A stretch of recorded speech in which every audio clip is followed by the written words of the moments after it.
Tyler Perry, writer, director, mogul, and part-time woman who whips people's ass.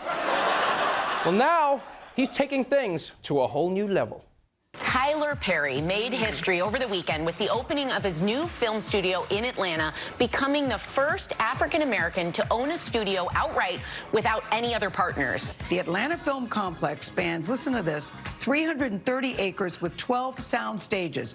It's larger than the Burbank, California lots owned by Warner Brothers, Paramount, and Walt Disney Studios combined. The centerpiece of the opening of the Tyler Perry Studios was a dedication of 12 sound stages named after Black directors, producers, actresses who have all made contributions to cinema, including Cicely Tyson, Oprah.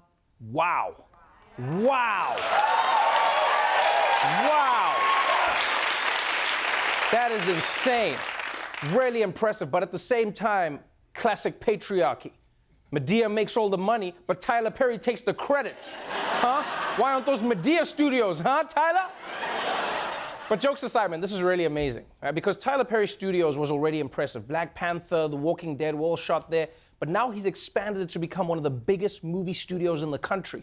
So huge. I mean, congratulations again, Tyler Perry. Well done to you and everyone who's worked on this. And naming each location for an African-American icon is a great tribute. I mean, he even built a soundstage for Oprah. Do you know how rich you have to be to give something to Oprah? Huh? Like, she probably forgot what that even feels like. I bet she was just there like, wait, what is happening? I get a studio, you get a studio, we're all getting studios. She was probably like, what is this?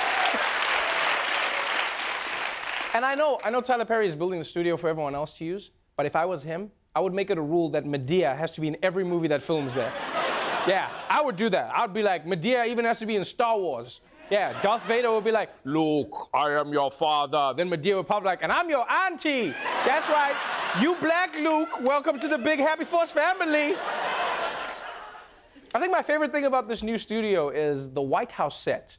I don't know if you've seen it, but it's a replica and it's 35,000 odd square feet. I was thinking we could definitely trick Trump into living there.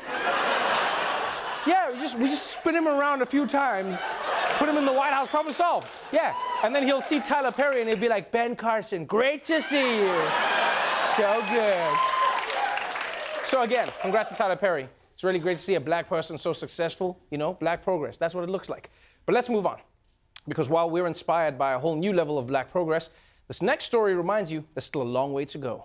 When they say that jury duty is mandatory, they really do mean it. Just ask the Florida man who ended up in jail after missing his first day serving on a trial. Today, Deandre Somerville came to court on time. The 21-year-old apologizing to the judge after he says he overslept, missing his first day serving on a jury. Somerville, who had never been arrested, now has a criminal record for contempt and spent 10 days in jail with hardened criminals. The judge today explained the punishment that critics charge was over the top. Mr. Somerville was the only African-American on our jury and represented a very important cross-section of our community. Okay, I'm sorry, but this right here is the biggest load of bullshit I have ever seen in a long time. This is trash. Like, you know racism is bad in America when a black man can get thrown in jail at someone else's trial. That's like some M. Night Shyamalan twist-ending racism. The judge is like, the defendant is free to go, but we find this black juror guilty. Take him to jail. I mean, think about it. Felicity Huffman committed fraud and only got 14 days for fraud, right?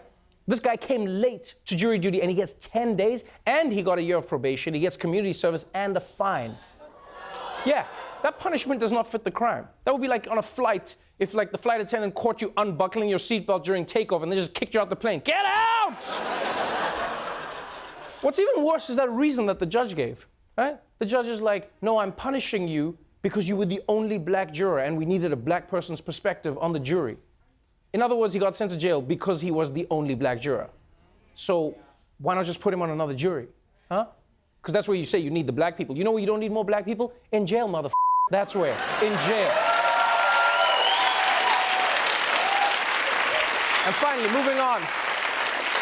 This is a fun video out of Long Island. Before you watch it, no animals or humans were harmed in the making of this story, but everyone's minds were blown.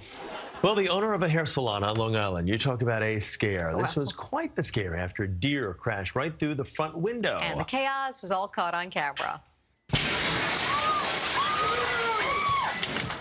I'd be screaming too. Yes, customers began screaming and shards of glass went flying after the deer dashed into the beautiful salon in Lake Ronkonkoma. One woman who was waiting on the couch was kicked by the buck as it jumped over her.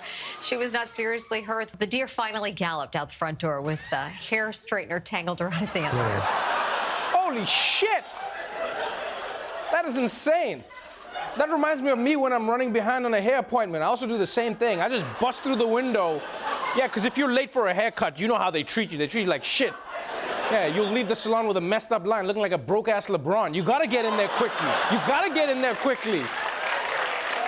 Also, I love how the deer crashed through the window, but then left through the front door. It's almost like the deer was like, sorry, I didn't mean to make a scene. I'm sorry, I'm so sorry. But again, the good news is it looks like no one was hurt. And as for the straightener the deer left with, let's just say that the deer put it to some good work. Yeah, nice job, Bambi.